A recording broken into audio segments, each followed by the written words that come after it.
Assalamualaikum warahmatullahi wabarakatuh. Kami dari kelompok 2 akan mempresentasikan hasil diskusi kelompok kami mengenai equity atau ekuitas.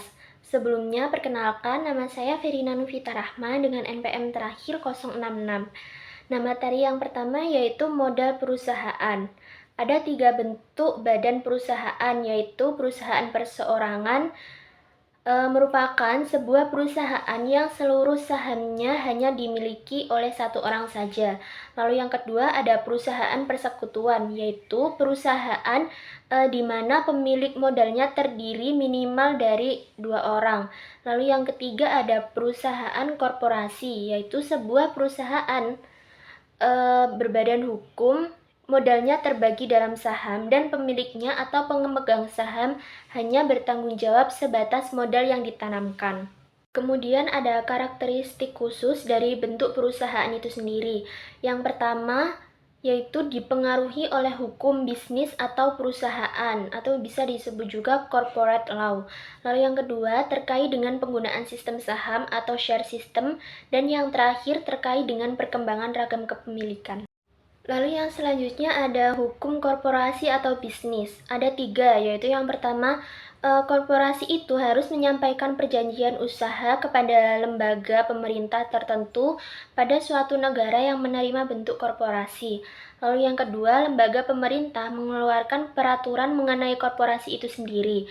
Dan yang ketiga, perusahaan mendapat berbagai kelebihan bila hukum di suatu negara lebih menyukai organisasi bisnis berbentuk korporasi. Selanjutnya ada sistem saham.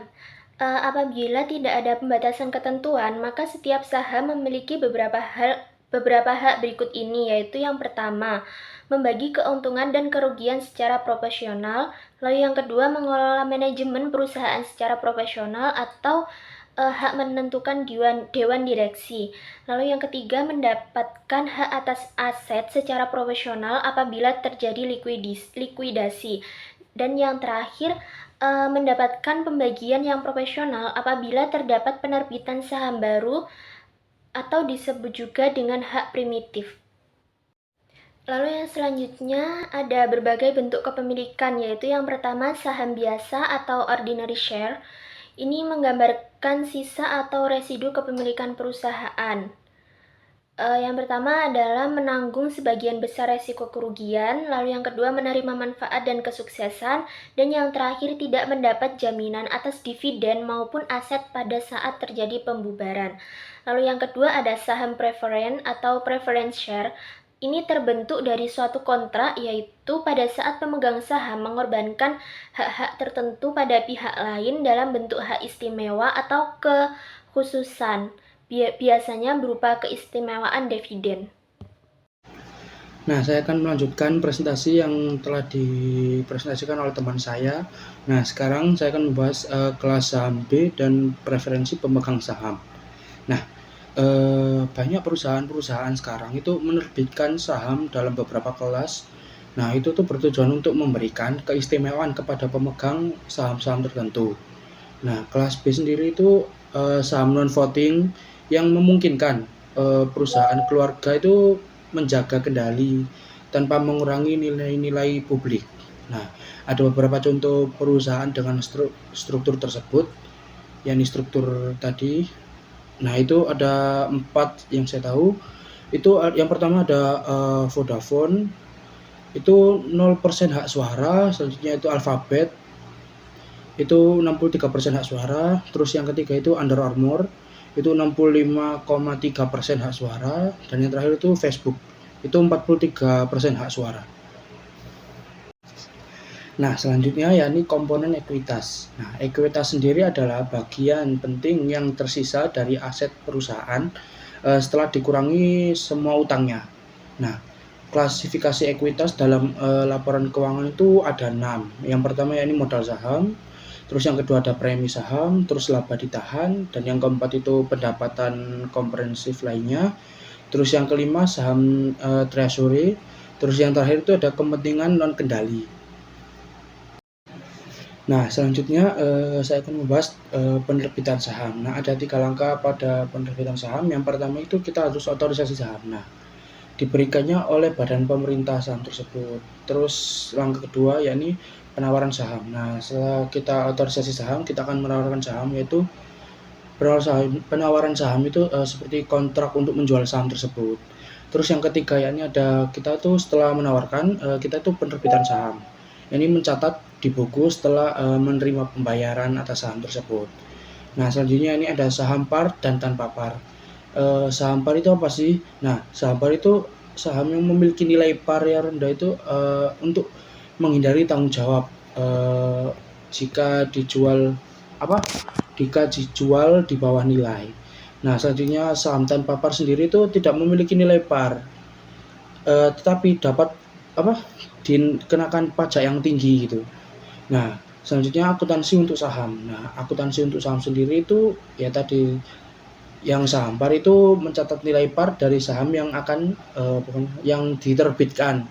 Nah, untuk yang kedua yakni premi saham itu selisih antara harga yang dibayar dan juga nilai par. Nah, selanjutnya ini tentang penjualan lamsum. Nah, ada dua metode. Yang pertama itu metode proporsional. Nah, metode proporsional sendiri itu mengalokasikan hasil lumsum berdasarkan nilai wajar masing-masing dari jenis saham tersebut.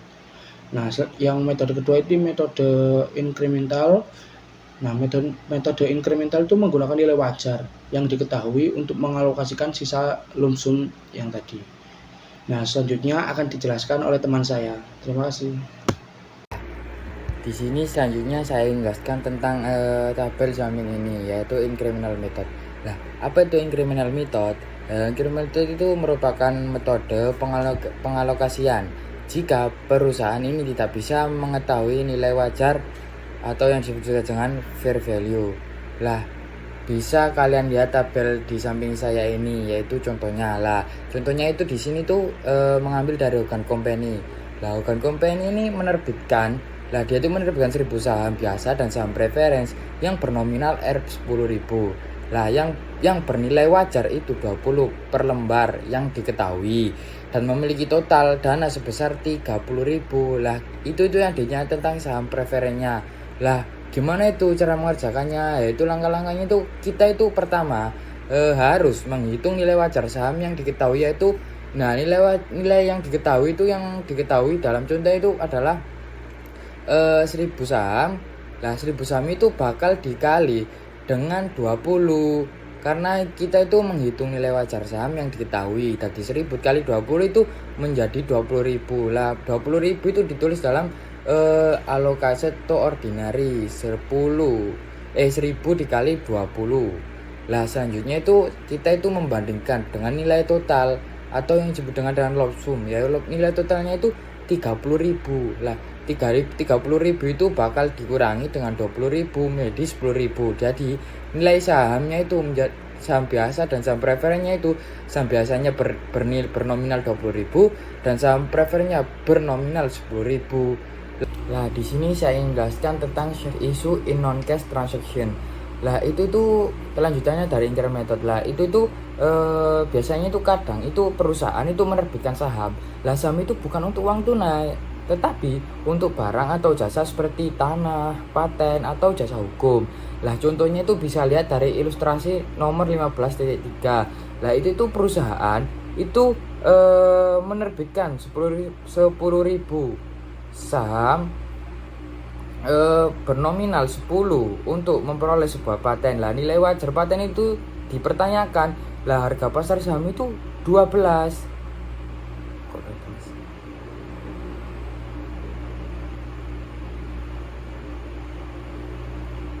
10.000 harus.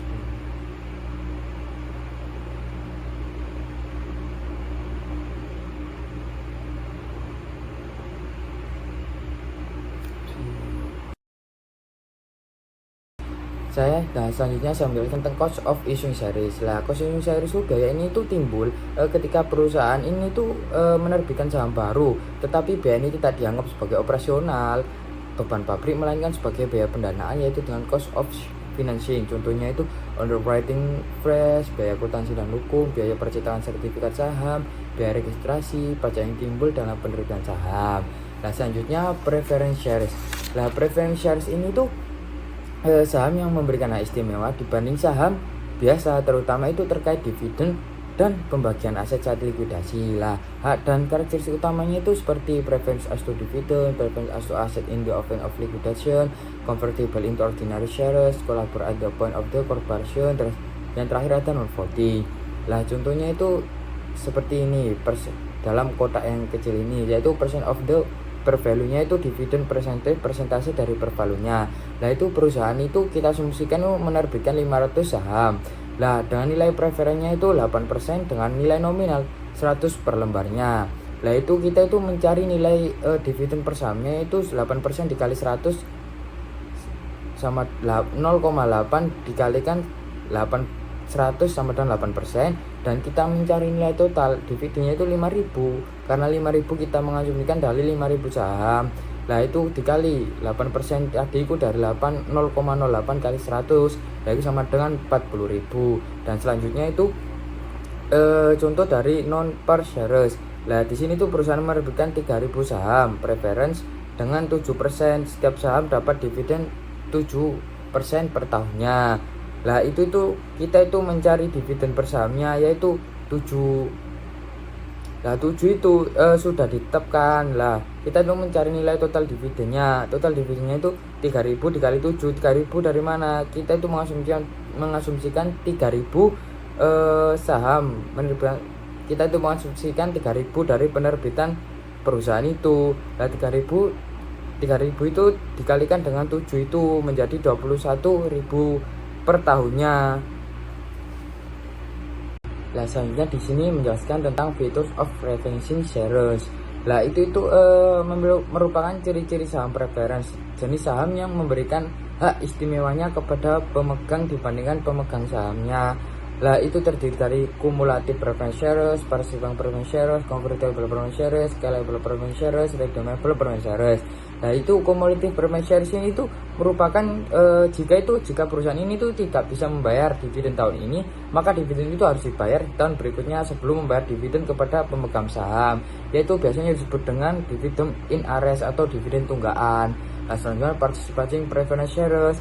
Nah, itu biasanya jenis ini tuh bisa mendapatkan bagian dividen bersama dengan pemegang saham, biasanya jika ada sisa keuntungan setelah dividen tetap dibagikan. Lah, itu biasanya itu mendapatkan keuntungan 2 kali dari dividen tetap dan ditambah dengan dividen preference-nya. Selanjutnya itu convertible preference shares. Nah, itu biasanya pemegang ini memiliki hak untuk menukar saham preference dengan saham biasa sesuai dengan rasio.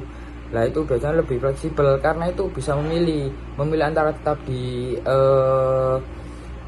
saham preference atau berubah menjadi saham biasa. Nah, selanjutnya ada redeemable preference,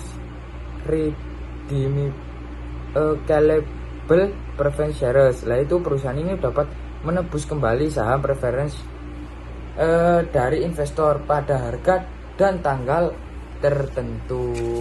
Nah, selanjutnya dan biasanya itu harga lebih tinggi dari harga awal dan perusahaan itu wajib membayar dividen yang tertunggak. Nah, selanjutnya redeemable preference shares. Nah, itu biasanya saham preference yang memiliki masa berlaku tertentu sehingga wajib ditebus kembali oleh pemilik perusahaan. Nah, selanjutnya accounting for and reporting of preference, yaitu ada dua. Yang pertama ada accounting for preference shares, yaitu bagaimana perusahaan mencatat penerbitan saham preference, dan yang kedua reporting of preference shares, yaitu bagaimana perusahaan itu melaporkan saham preference di laporan keuangan. Nah, contohnya itu di Bishop. Nah, itu perusahaan itu yang bisa kalian lihat itu di tabel di atas ini. Lah, itu biasanya perusahaan itu menerbitkan 10.000 saham dengan nilai nominal per sahamnya itu 10 dengan harga jual per sahamnya 12. Lah, itu kita itu yang pertama itu menghitung nilai nominalnya itu antara source capital dari preference, yaitu 10.000 dikali 10 sama 100.000. Lah, langkah keduanya itu kita harus menghitung total cash yang diterima. Nah, total yang kas yang diterima itu dari mana? Dari 10.000 dikali 12. 10.000 kali 12 120. Kita ditulis di dalam cashnya. Lah, 100 mau ditulis dalam shares capital and preference-nya. Nah, terus kita itu menghitung selisihnya, selisih 100 dikurangi 120 menjadi 20, yaitu kita ditulis di shares premium dikurangi dengan nilai preference-nya. Selanjutnya ada akuisisi kembali saham. Perusahaan seringkali membeli kembali saham mereka sendiri. Faktanya pada seperti yang ditunjukkan pada ilustrasi 15.4, itu pembelian kembali saham perusahaan-perusahaan di FTSE 100 hampir melampaui penerbitan saham dalam beberapa tahun terakhir dan melampaui dividen sebagai bentuk distribusi kepada pemegang saham. Sebagai contoh, perusahaan minyak kemudian membeli saham senilai $90 pada tahun 90 juta dolar pada tahun 2018, dan pesaingnya Royal Dutch Shell mengumumkan skema pembelian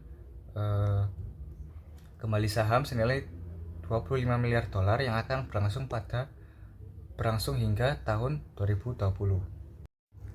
Kemudian ada perusahaan membeli saham beredar karena beberapa alasan. Yang pertama, untuk menyediakan distribusi kelebihan uang tunai yang hemat pajak kepada pemegang saham. Yang kedua, untuk meningkatkan laba per saham dan laba atas ekuitas. Kemudian untuk menyediakan saham untuk kontrak kompensasi karyawan atau untuk memenuhi kebutuhan merger potensial. Kemudian selanjutnya untuk menggagalkan upaya pengambil alihkan atau mengurangi jumlah pemegang saham. Kemudian yang kelima atau yang terakhir, untuk membuat pasar saham. Nah, selanjutnya pembelian saham treasury. Perusahaan menggunakan dua metode umum untuk menangani saham treasury dalam laporan keuangan. Nah, metode biaya dan metode nilai nominal ini, keduanya metode ini umumnya dapat diterima. Untuk yang pertama ada metode cost method, dan yang kedua ada value method. Kemudian ada penjualan saham treasury. Nah, perusahaan biasanya menerbitkan kembali atau menarik kembali saham treasury ketika menjual saham treasury. Untuk penjualan tersebut bergantung pada harga. Jika harga jual saham treasury sama dengan biaya perolehannya, perusahaan mencatat penjualan saham tersebut dengan mendebit kas dan mengkredit saham tersebut. Dalam kasus di mana harga jual saham treasury tidak sama dengan biaya perolehan, maka akuntansi untuk saham treasury yang dijual di atas biaya perolehan berbeda dengan akuntansi untuk saham treasury yang dijual di bawah biaya perolehan. Namun penjualan saham treasury baik di atas maupun di bawah di bawah biaya perolehan meningkatkan total aset dan ekuitas. Selanjutnya kita akan membahas mengenai perolehan kembali saham. Sebelum itu, perkenalkan, nama saya Putri Maulidia Hidayat dengan NPM akhir 079. Jadi, kita akan membahas mengenai perolehan kembali saham yang dimana terkait cara menghentikan saham treasury. Jadi, untuk menghentikan saham treasury ini dapat dilakukan pengembalian keputusan. Dalam yang pertama ada pembatalan saham treasury itu sendiri. Yang kedua yaitu dengan pengurangan jumlah lembar saham terhadap saham yang beredar. Jadi, penghentian saham treasury ini akan memiliki status terotorisasi dan sebagai saham yang tidak diedarkan. Selanjutnya kita akan membahas mengenai kebijakan dividen. Tentunya ada beberapa kebijakan dividen, yaitu yang pertama ada menjaga perjanjian dengan kreditor, yang kedua memenuhi kebutuhan operasional perusahaan, yang ketiga untuk membiayai perkembangan atau ekspansi usaha, yang keempat ada untuk memperhalus pembiayaan dividen atau smooth out dividend payments, dan yang terakhir ada untuk berjaga-jaga dari kemungkinan terjadinya kerugian di masa depan. Kemudian, pada kebijakan dividen itu sendiri, sebelum mengumumkan adanya dividen, manajemen harus mempertimbangkan ketersediaan dana untuk pembayaran dividen. Dan jangan membayarkan dividen kecuali apabila posisi keuangan saat ini maupun masa mendatang bisa menjamin pendistribusian. Selanjutnya kita akan membahas mengenai jenis-jenis dividen.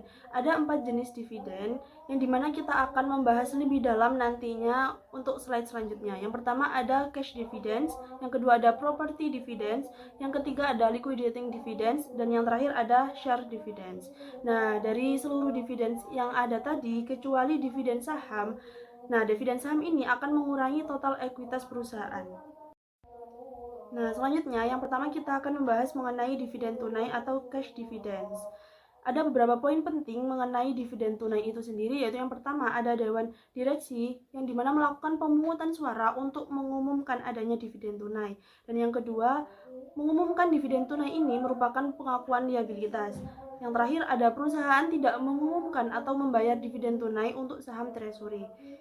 Dan selanjutnya ada 3 tanggal penting yang harus diperhatikan, yakni yang pertama ada tanggal pada saat pengumuman atau date of declaration, yang kedua ada tanggal pencatatan atau date of report, dan yang terakhir ada tanggal pada saat pembayaran atau date of payment. Nah, berikut adalah contoh dari yang telah kita bahas sebelumnya. Jadi pada tanggal 10 Juni, Roadway Freight Corp mengumumkan dividen tunai sebesar 50 sen per lembar atas 1,8 juta lembar saham yang terutang pada tanggal 16 Juli kepada seluruh pemegang saham yang tercatat pada 24 Juni. Jadi untuk pencatatannya yaitu yang pertama pada saat tanggal pengumuman yaitu pada tanggal 10 Juni, di jurnal Retained Earnings sebesar 900.000 di sebelah debit dan kreditnya yaitu dividends payable sebesar 900.000. Kemudian pada saat tanggal pencatatan yaitu pada tanggal 24 Juni tidak dilakukan pencatatan atau tidak di jurnal. Nah, selanjutnya pada tanggal pembayaran pada 16 Juli jurnalnya yaitu dividends payable sebesar 900.000 di debit dan kreditnya adalah cash sebesar 900.000. Selanjutnya yaitu dividen naik dan dividen turun. Perusahaan yang termasuk dividen growers and initiators, yakni yang menaikkan atau mulai membayar dividen, umumnya menunjukkan kinerja terbaik. Sebaliknya, perusahaan yang memangkas atau menghentikan dividen atau dividen cutters and eliminators cenderung berkinerja buruk. Sementara perusahaan dengan kebijakan dividen yang tetap stabil akan menghasilkan kinerja menengah. Dengan demikian, tren kenaikan dividen dapat menjadi sinyal positif atas kekuatan dan prospek pertumbuhan perusahaan. Selanjutnya adalah dividen properti. Dividen properti sendiri adalah dividen yang dibagikan dalam bentuk aset selain kas, seperti barang dagangan, tanah, atau investasi. Nah, sebelum dibagikan, perusahaan harus menilai kembali aset tersebut dengan nilai wajar dan mencatat laba atau rugi dari selisih nilai wajar dengan nilai bukunya. Pencatatannya dilakukan dengan mendebit property dividend declared dan mengkredit property dividend payable, lalu ditutup saat distribusi sesuai dengan nilai wajarnya. Selanjutnya adalah dividen likuidasi. Nah, dividen likuidasi ini adalah pembagian kepada pemegang saham yang tidak berasal dari laba ditahan, melainkan dari modal yang sebelumnya telah ditanamkan oleh pemegang saham itu sendiri. Dengan kata lain, perusahaan tidak sedang membagikan keuntungan, melainkan mengembalikan sebagian modal. Selanjutnya yaitu dividen saham dan pemecahan saham. Nah, dividen saham sendiri adalah pembagian dividen dalam bentuk saham baru, bukan kas ataupun aset. Nah, pemegang saham akan tetap memiliki persentase kepemilikan yang sama, hanya saja jumlah sahamnya bertambah. Dividen ini akan dicatat berdasarkan nilai nominal, tidak mempengaruhi aset maupun liabilitas, dan hanya mereklasifikasi ekuitas perusahaan. Nah, selanjutnya akan membahas mengenai share split atau pemecahan saham. Sebelumnya perkenalkan, nama saya Nisa Nurfadila dengan NPM akhir 090.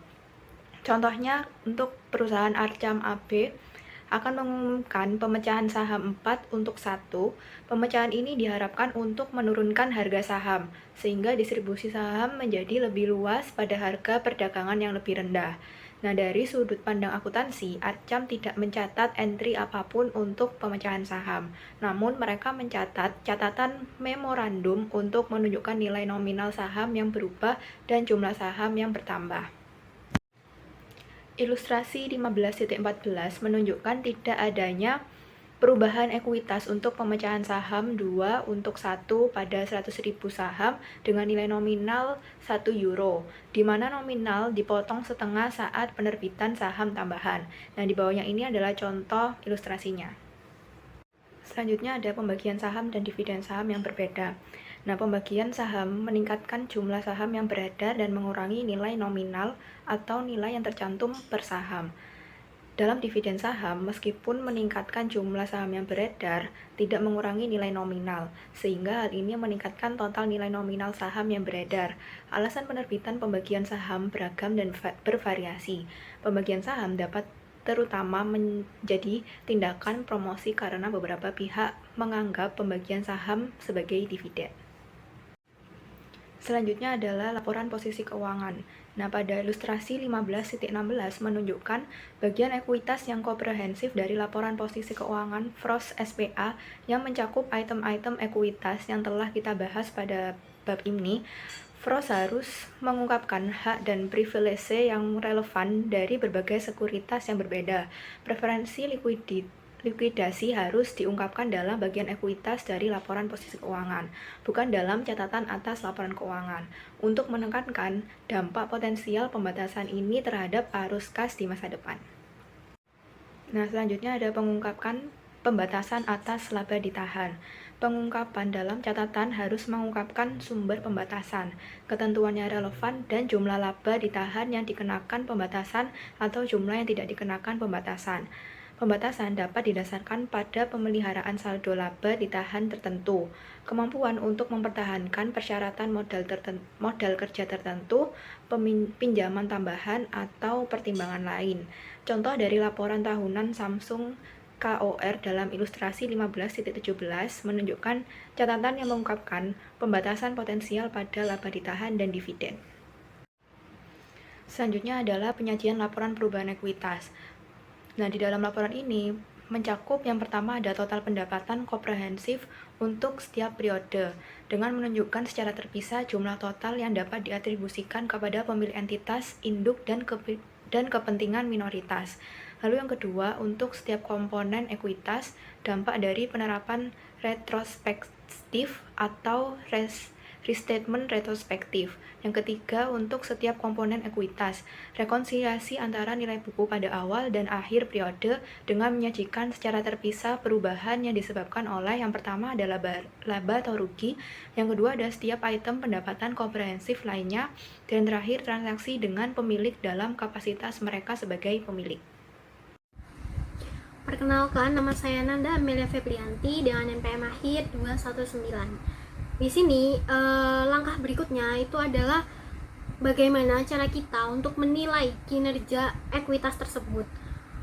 Salah satunya itu dengan cara menggunakan rasio ekuitas. Jadi kenapa ini kok penting, rasio ekuitas ini kenapa kok penting? Karena pemegang saham, khususnya buat pemegang saham biasa, pastinya ingin tahu seberapa besar sih keuntungan yang benar-benar mereka dapatkan. Apakah perusahaan itu sudah cukup royal dalam membagikan dividen, dan berapa sih sebenarnya nilai bersih tiap lembar saham yang mereka miliki. Nah, semua itu bisa kita ukur lewat rasio ekuitas. Nah, jadi secara sederhana rasio ekuitas itu merupakan ukuran-ukuran keuangan yang fokus pada kepentingan pemegang saham biasa. Jadi kalau rasio profitabilitas umum itu biasanya kan membandingkan laba dengan total aset atau total pendapatan atau total penjualan. Nah, tapi rasio ekuitas ini perhitungannya lebih sempit. Jadi membandingkan laba, kemudian dividen atau nilai buku dengan modal yang disetor oleh pemegang saham biasa. Kenapa kok fokusnya ke pemegang saham biasa? Karena mereka ini pemilik terakhir perusahaan yang menanggung resiko paling besar, dan di saat yang sama juga berharap memperoleh keuntungan yang paling tinggi.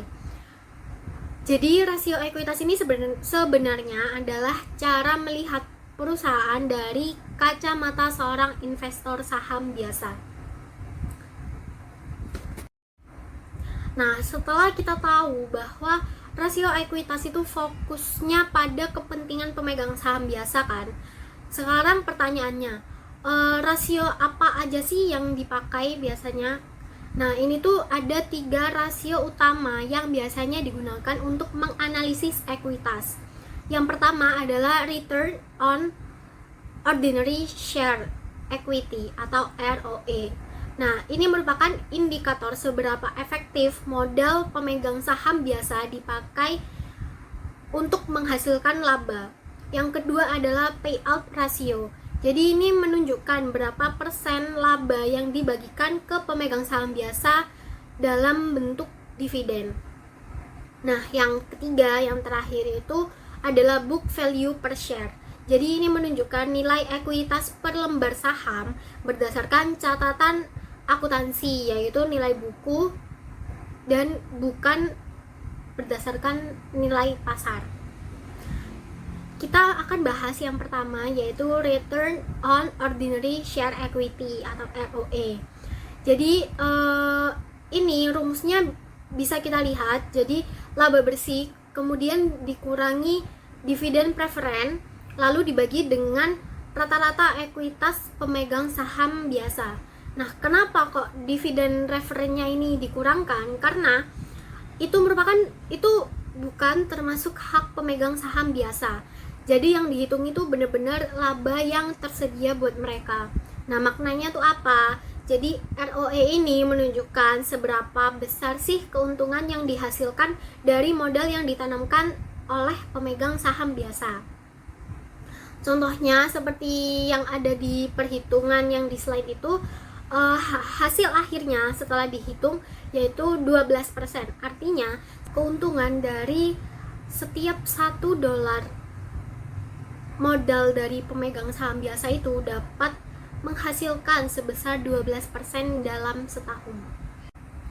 Kemudian yang kedua ada payout ratio. Jadi rumusnya itu kan bisa dilihat, yaitu dividen tunai dibagi dengan laba bersih setelah dikurangi dengan dividen preferen. Nah, maksudnya rasio ini tuh nunjukin seberapa besar sih bagian laba yang dibayarkan kepada pemegang saham biasa untuk dividen. Jadi kalau rasionya tinggi berarti perusahaan cukup royal membagikan laba. Kalau rasionya rendah artinya perusahaan lebih banyak menahan laba untuk ekspansi atau investasi kembali. Nah, contohnya itu di perhitungannya itu kan hasil akhirnya kita dapat 20%. Jadi dari laba yang tersedia hanya 20% yang dibagikan kepada pemegang saham biasa. Sisanya yang 80% itu ditahan oleh perusahaan.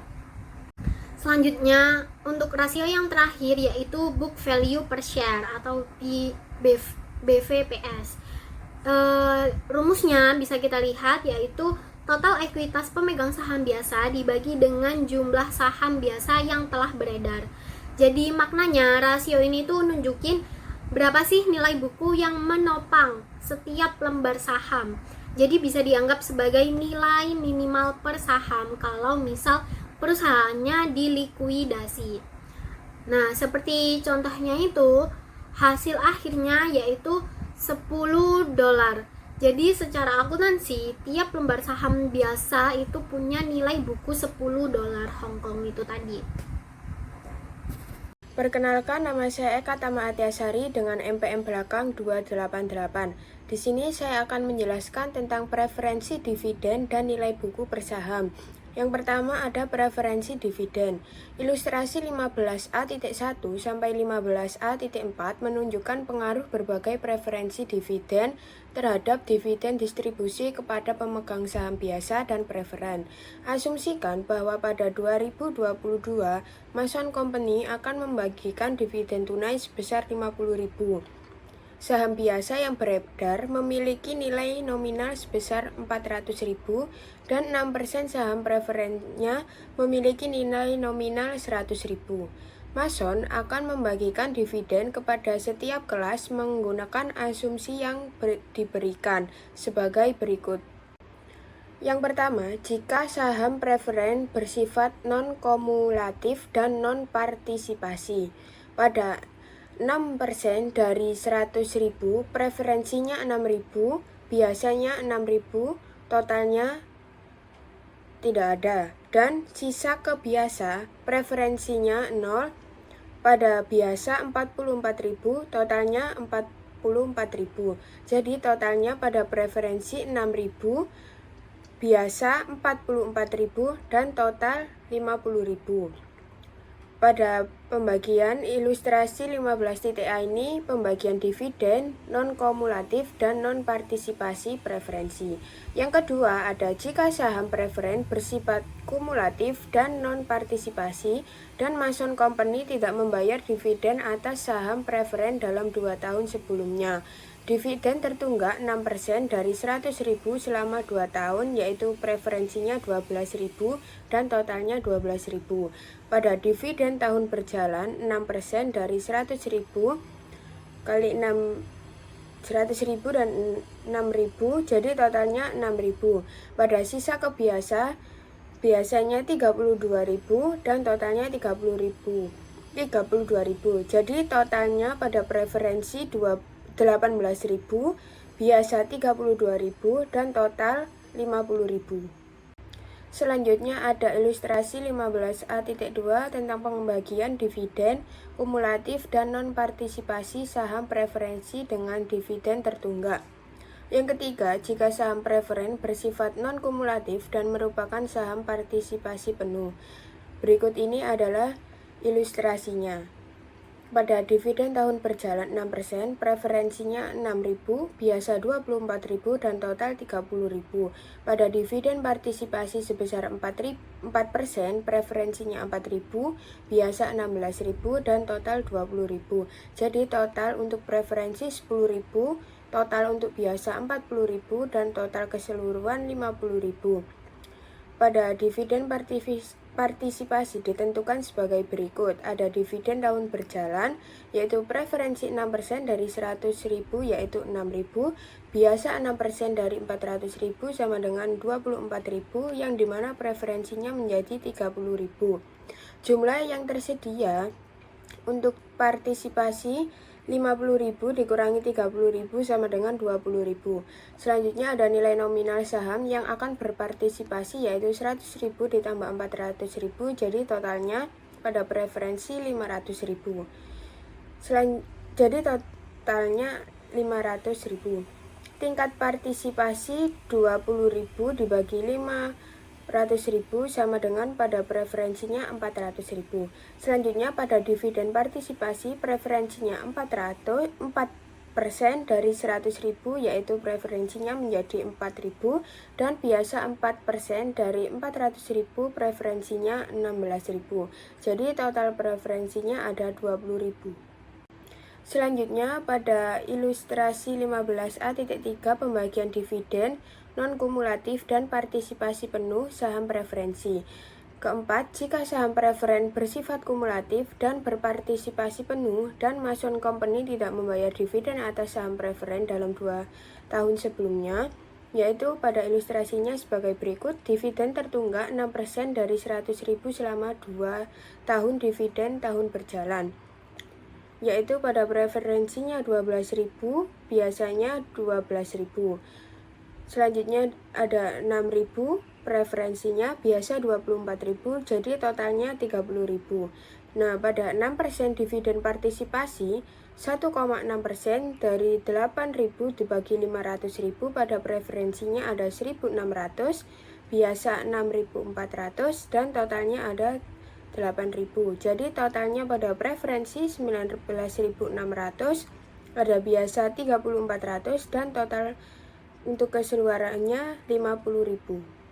Selanjutnya ada nilai buku per saham. Dihitung dari aset bersih dibagi saham beredar, namun jika ada saham preferen, laba ditahan harus dialokasikan dulu ke pemegang saham preferen sebelum menghitung untuk saham biasa. Pada ilustrasi 15A.5 mengasumsikan bahwa tidak ada dividen preferensi yang tertunggak dan saham preferen tidak berpartisipasi.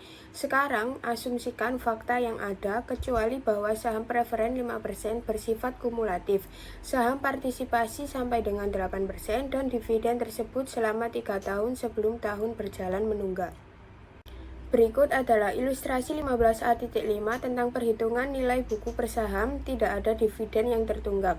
Pada ekuitas ada saham preferen 5%, pada preferensinya menjadi 300.000. Selanjutnya ada saham biasa, pada biasa 400.000. Selanjutnya ada bagikan premium biasa, ada biasanya 37.500, pada laba ditahan biasanya menjadi 162.582.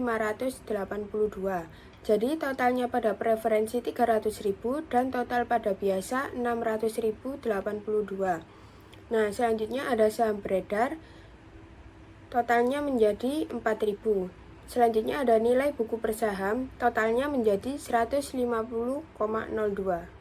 Selanjutnya pada nilai buku per saham pada ilustrasi 15A.6 menunjukkan cara menghitung nilai buku saham biasa dengan asumsi bahwa belum ada tindakan yang diambil terkait dividen untuk tahun berjalan.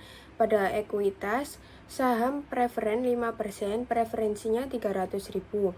Pada saham biasa, biasanya menjadi 400.000. Pada bagian premium biasa, biasanya menjadi 37.500. Pada laba ditahan ada dividen tunggak, yaitu 3 tahun sebesar 5% setahun pada preferensinya 45.000, persyaratan tahun berjalan sebesar 15 pada sebesar selanjutnya persyaratan tahun berjalan sebesar 5% pada preferensinya 15.000, pada biasanya 20.000. Selanjutnya berpartisipasi tambahan 3% pada preferensinya 9.000 dan pada biasa 12.000. Jadi sisa ke biasanya totalnya 61.582. Total untuk preferensi 369.000 dan biasanya 531.082. Pada saham beredar biasanya menjadi totalnya 4.000 dan nilai buku per saham totalnya pada biasa yaitu 132,77. Sekian presentasi dari kelompok kami. Apabila ada salah kata mohon dimaafkan. Wassalamualaikum warahmatullahi wabarakatuh.